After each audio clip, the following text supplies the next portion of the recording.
Amazing. Here we go. That's for that. To think. For those of you who weren't with us for the youth leadership one, I'm Teri. I'm Jonathan. We rehearsed that. Good. Guys, listen, I want to say something very short before we start about youth. So, I don't know why we have this culture of as soon as you're 18 or whatever, you have to leave the youth.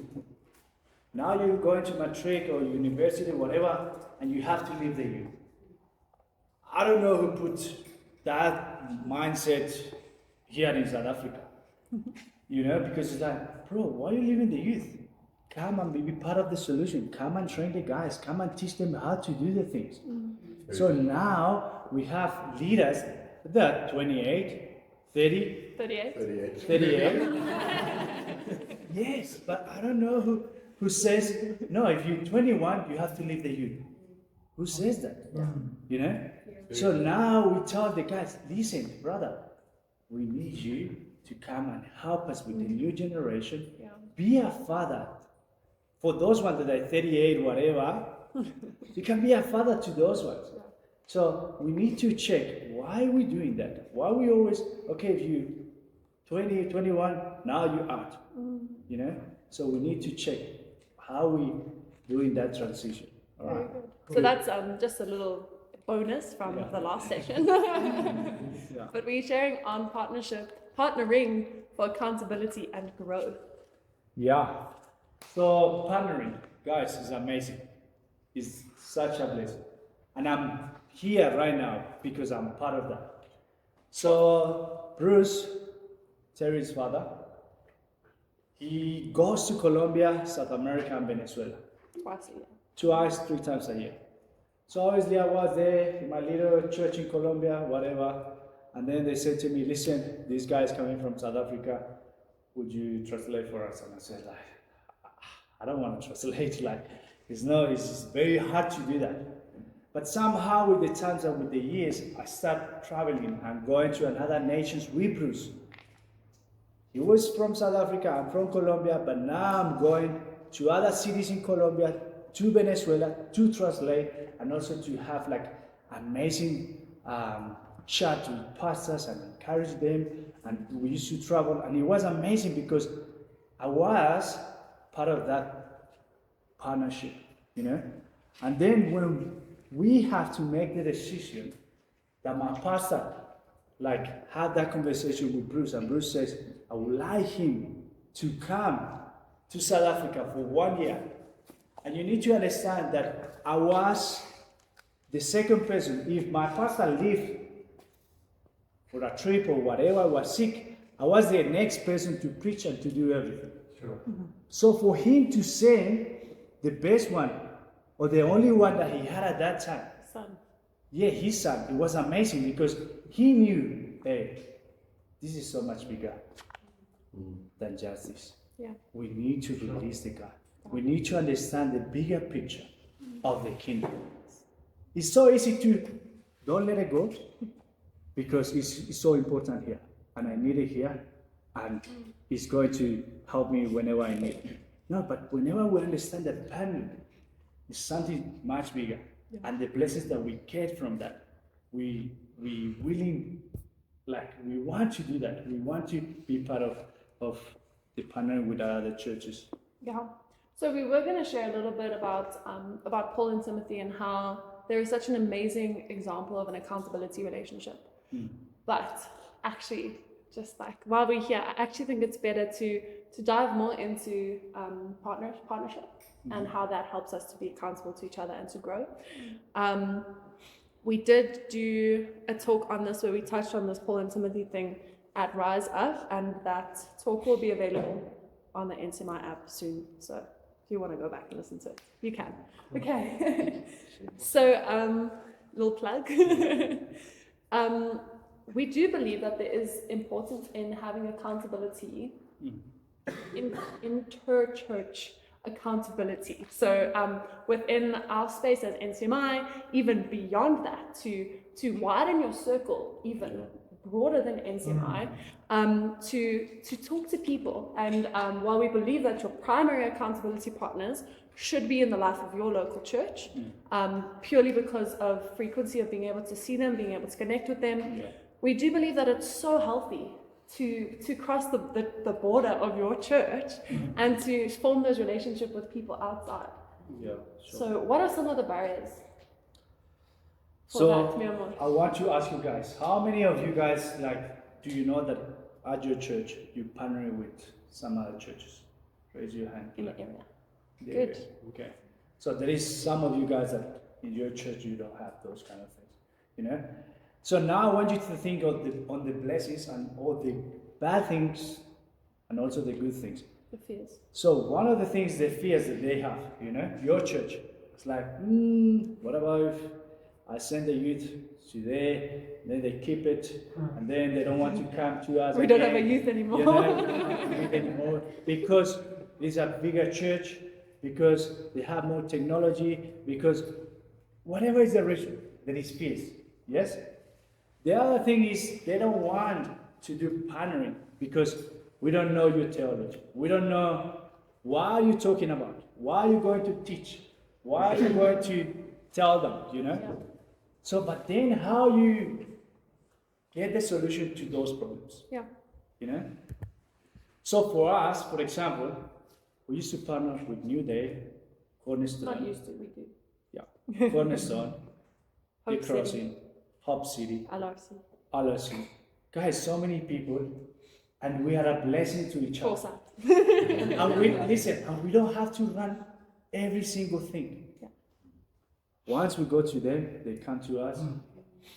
So something that we need to understand is, if you don't have something, let's say for example, evangelism at your church, would you like to have the opportunity to join another team, another church, that they have the knowledge, that they have the equipment, and they want to partner with you to teach and to train your leaders, your youth, whatever it is, to be part of this? Yeah. That's an amazing blessing. You don't have to do it. And now you're doing something completely different about youth. And now you invite them, hey guys, we're doing this. Would you be willing, like, do you want to bring some guys and some people to be trained? Yeah. This is what we want to do. And so we've been seeing the blessing of all of those things. Listen, Daniela, she is from Colombia, she's here, and she's part of that partnering that we're talking about. Yeah. Johannes is from Pretoria, in another church. SCC. That partnering. Kelly is from Hope City Church, but we are kingdom. We are following Jesus. Yeah. It doesn't matter. Where do we go? They don't come in here to stay with Lighthouse. They come here to get trained, to learn, then to go. Yeah. You know? The beauty of partnership is that it's a mutually beneficial relationship. We've seen it. We, for a while last year, Rosie, one of our elders, she went through a very difficult and challenging pregnancy, and that kind of sent our worship ministry into a little bit of a tailspin. And it was basically like, guys, we don't have a band for like 2 weeks out of the month. And so we reached out to the churches around us. Foresight sent a band. Yeah. Hope City Church, no, Hope City didn't send a band. The LRC sent a band. The Crossing sent a band. We had Claire from Red Harbour Church in Cape Town. She just happened to be in Joburg one Sunday, and so she led worship at our church. And we just saw how the community just like came and uplifted us and helped us, and just absolutely blessed us with their bands. Like, it was incredible. River actually came and did sound training at our church just a few weeks ago with our sound guys, because our sound guys needed some training. We had like green sound guys. It's a beautiful, beautiful thing. We have the privilege of sending our interns, the Ignite Leadership Academy, to go and help Cornerstone to host events. We sent them to help set up for their kids' big weekend. And they were like, that's amazing. We've never had someone come to help us set up for our own event. Like, people are always keen to help for national elders, for equipment, all of that, but we've never had someone come to help us with something that's just ours. We've partnered with Cornerstone for kids ministry training. We partnered with City on a Hill, Potchefstroom, for evangelism training. Baptist van der Westhaven came and spent 2-3 days with our Ignite Leadership Academy and did an evangelism crash course with them. It was incredible. We are able to share venues, share spaces. That's why with Rise Up we rotate who's hosting. Try as much as we can to rotate who's hosting. We share resources, we share people, we share gifting. Yeah. And there's so much power in that. So guys, this thing about partnering is a huge blessing. If we understand that it's all about the kingdom. It's not about the people is not yours. Even Jesus says, hey, the ones that you gave me, I train them, I equip them, and I teach them about you. The glory is just for you, you know? So even if one of you, the youth member, goes to another church, bro, it's in the same church. There is no names. We are the same kingdom. There is no, you know? Very good. Don't be afraid of, okay, now I'm going to be scared because they're going to take. No, but now focus on the blessings that you're going to have. Imagine if you were young and we are 5 or 10 in the church. Bro, sometimes it's boring. But you go into another youth event and there is 20, 30, 40, 50, and you're like, hey, this is so cool. I want to be part of this, you know? You know, cross-pollination or sheep stealing is always a word that gets thrown around, right? It's a scary word. But when we realize that, actually, no, these are people given to us by God. First of all, you know, God will bring them to us and He'll move them on to new seasons in Him. God calls someone to a different church. It's not because you expose them to that church. He would have called them anyway. But also, our goal is not to fill our churches with Christians. Our goal is to fill our churches with the lost. So it's not about other Christians. It's about the lost. Of course, we want to train and we want to equip and we want to build up the body of Christ. But we are there to seek and save the lost, not to seek and save other Christians from other churches. Right? So if that vision is clear in your partnership, like, hey, we're about the lost. We're about bringing completely unsaved youth. We're talking into a youth context because you guys are youth ages or you're involved in it in some way. We're wanting to bring those guys in to one of us. It doesn't matter where they end up, because a win for someone in the body is a win for the body as a whole. It's a win for the kingdom as a whole. Whether the NCMI Kerk does a crusade and 3,000 people get saved into the NCMI Kerk, praise Jesus! 3,000 people got saved, right? It's a beautiful thing, and partnership is a beautiful thing because we get to celebrate that as the body of Christ, not as Lighthouse or as Foresight or as Cornerstone. We celebrate that as the body, as one body. I did have our favorite scripture from 1 Corinthians 12. I'm going to read it so I don't butcher it. Just as a body, though one has many parts, but all of its many parts form one body, so it is with Christ. For we were all baptized into one spirit to form one body, whether Jews, Gentiles, from Foresight, from Cornerstone, from Hope City Church, from Conexión Iglesia in Colombia, from NSCC in Pretoria, slave or free, we were all given one spirit to drink. Even the body is not made up of one part, but of many. Now, if the foot should say, because I'm not a hand, I do not belong to the body, it would not for that reason stop being part of the body. And if the ear should say, because I'm not an eye, I do not belong to the body, it would not for that reason stop being a part of the body. If the whole body were an eye, where would the sense of hearing be? If the whole body were an ear, where would the sense of smell be? But in fact, God has placed these parts in the body, every one of them, just as He wanted them to be. If they were all one part, where would the body be? As it is, there are many parts, but only one body. One thing that Jonathan and I did early on, as we were bringing youth leaders through, one of our youth leaders very timidly, very almost ashamed, came up to us and said, I was actually thinking maybe I could go and visit New Day next week. And we were like, yeah, go. Tell us what it's like. Go, bro. You're not serving on anything. Go visit you. Go visit New Day youth. Go visit Wildfire. Tell us your experience. We encourage actually our youth leaders when they're not on serving, when they're on an off week. We encourage them, go visit. We had off weeks a few weeks ago, and a whole team went to Hope City for that Friday, and they just jawed. They just went and hung out with them. It was amazing. We encourage that because there's so much power in being able to just, you're free. Guys, you don't belong to us. Jesus has given you to us for this season. We are your leaders. Yeah, let me say something there. Yes. Guys, also the relationships. Listen, when you are a part, for example, the ones that we are part of NCMI, we say, guys, I'm going to Portugal. Do you know anyone there? Yes, we know this one. This is the contact. Yes. This is the church. Straight. Yeah. Do you know that person? No, you have never ever met that person. But because of the relationships that we building through the years, the connections. Guys, do you know how I got invited here? Chrissy called me and he says, brother, I was looking for someone and I spoke with David. You know, guys, David from Cornerstone. Yeah. And he says that you guys should be the right couple to lead this. So asked for an Egyptian and got a Colombian instead. But do you understand what I'm talking?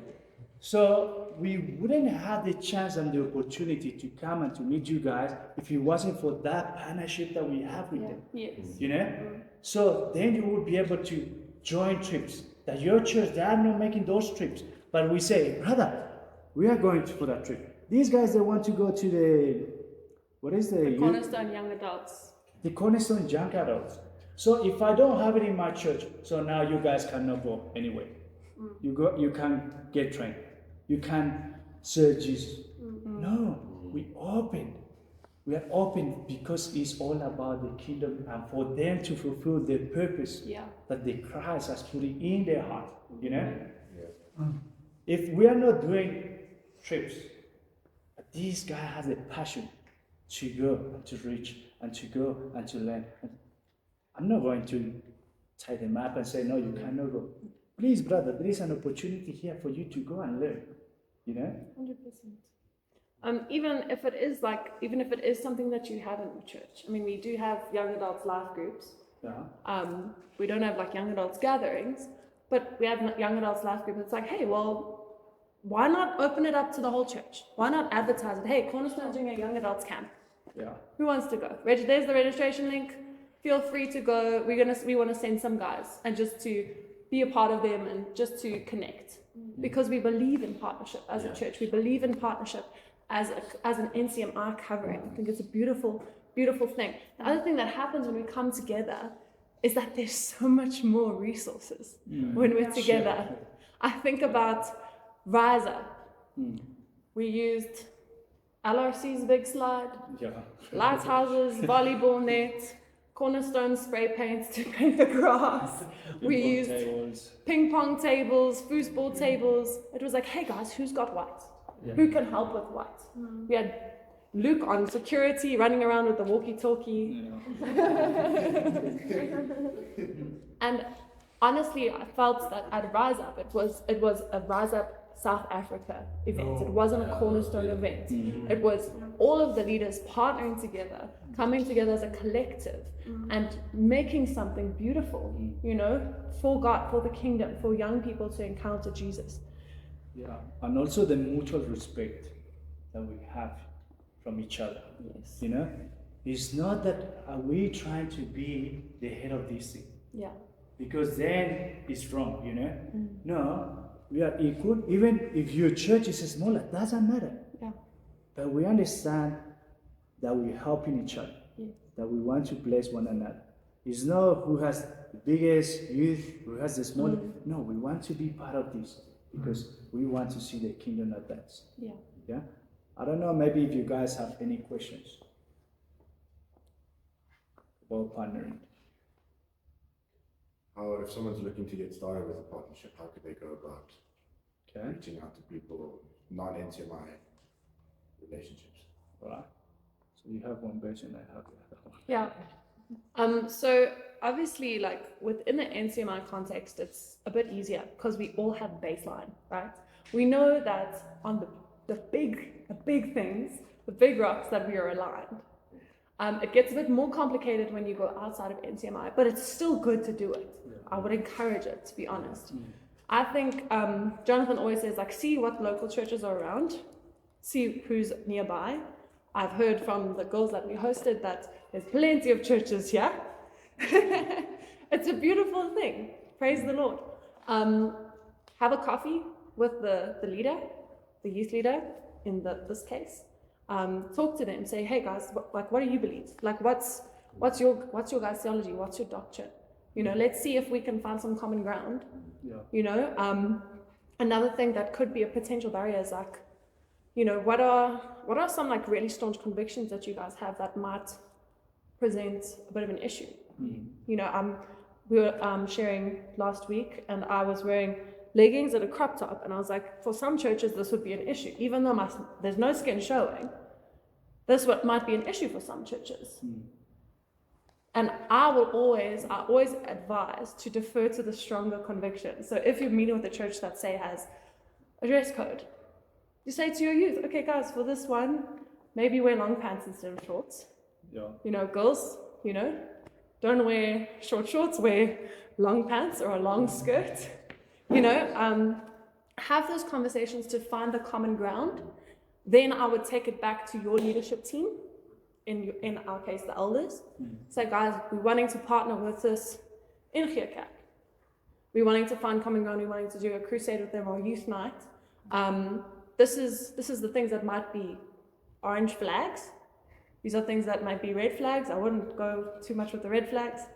But these are the orange flags. These are the green flags. What do you guys think? Submit it to them and then see where you go from there. That's cool. Yeah, and also guys, you need to know like that you will find churches completely different at your one. So even for us, we have some parents that they said, we don't know what you're teaching to our kids. So we say, okay, come on Friday. We don't have a problem for Join you to us. come. Join us. You know? And we've had moms and dads come and sit in the back at youth and watch. So that's maybe something that one of you have to do and go to the, okay, let's be here. Let's know the church, what's happening here, what's going on, what is the values that they have, how they run the things. Can we connect with these people? Yes. You know? And that's something that we need to step out of our comfort zone. You know, because it's so easy to say, we do the things that in our way, and it's been working like this. Yes, but for how long that thing is going to keep working like that? Yeah. Are you guys open to stretch yourself, to learn new ways, to change, to adapt? You know, because that's the beauty of that relationship. You know, that we can be accountable to each other. Yeah. Hey, brother, I think this is a better way to do. What about if you think about this? What about if we do this together? What is your issues that you're having with your youth? And tell me what is the ones that you're having at your youth. And then we share them when we say, okay, this is how I solve those ones. And then they tell me, this is how I solve these ones. You know? Then the wisdom and the knowledge come through those partnerships. And you know, I mean, at the time that Paul wrote that scripture out of 1 Corinthians 12, where it speaks about the whole body being one, I think sometimes we think that the church has gotten more diverse, but I think we've actually become much more similar to each other. Like, yes, we have Pentecostals, and we've got Baptists, and we've got Catholics, and we've got all of these things. But if you think about the early church, when you are planting into completely different cultures. These guys worship 25 gods. The Jews had one God, and now they've got to grapple with the Trinity. And then these guys worship the sun and the rivers and everything. And it's like, actually, like, we have so much more common ground today as Christians, even beyond NCMI, beyond denominations. There's so much more common ground today, because there's been a time of settling, that we can find the common ground to do an event together. We can find the common ground to do a crusade together, to do a trip together. Obviously in submission to leaders. Yeah, let me talk about a little bit about accountability. That thing is two ways. There is two ways for you to be accountable.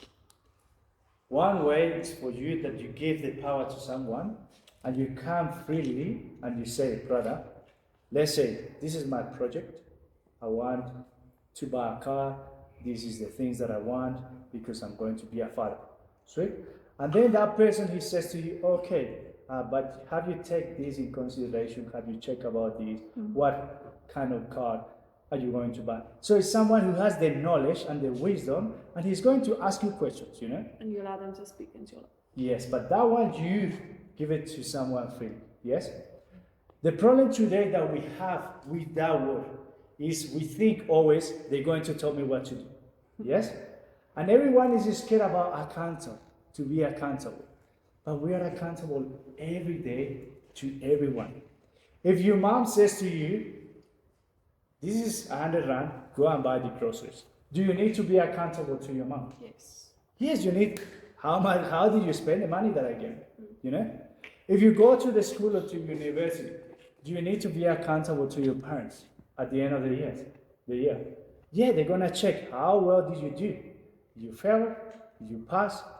So we are accountable all the time. But whenever we bring that word into church, it's like you feel restricted. You know? You feel like, sheesh, now they're gonna check on me. Now they're going, you know? But if we understand, no, to be accountable is to get wisdom and to find freedom.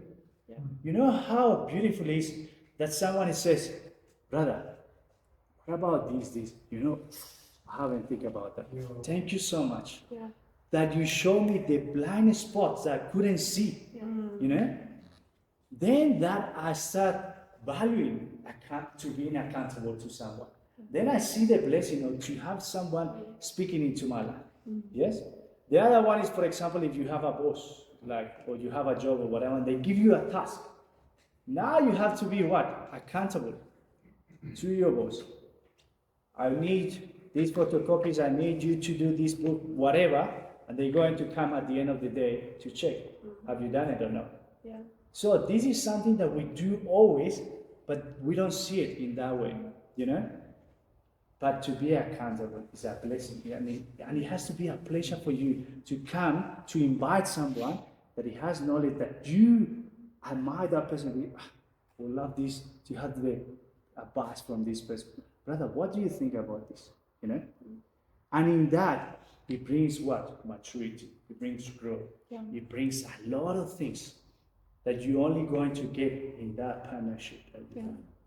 A question we get from our youth leaders, because we shared in the last session that they have to have a mentor, they have to have someone they're accountable to. They're like, who should I choose to be my mentor? Say, well, whose life do you want to look like? Like, who are you trying to emulate? Whose fruits do you want to see in your life? Because you got to choose that person. You got to choose the person like, I want to be like David and Andrea. I want to have a strong family and I want to have a strong youth ministry. And so we entered into a relationship with David and Andrea, and we try and see them as often as we can. It's not as often as we like, but it is what it is, you know. Go after the people to disciple you that you want to emulate. You want to become more like them. I don't know if you guys have any other questions. We have maybe one or two more. We're running out of time. Good. So, one more thing that I want to say, guys, is I want you to go and think why we are not open to partner with other churches. I want you to be part of the solution, and I want you to think, is it fear? Is it because it's going to be tough for us? What are the reasons? But sometimes we don't have even make the question. We haven't asked the elders why we not partnering or why we cannot do these things with other youth, you know? And then you're going to find like, hey, it's much easier than what we think. Yeah. You know? It's us the ones who put all of those blocks, all of those barriers and walls, and no, they're there and we're here. No, let's break all of those things down. Yeah. You know, be part of the solution. You guys are the leaders. You can encourage the other leaders. Hey, what about if we start? Let's do a movie night for the youth. Invite the other ones. Let's have fun. something so easy, nothing hectic, nothing crazy, you know, but it's going to bring joy, relationship, unity, so many things. Right. Yes. 5, 4, 3, 2, 1. Good.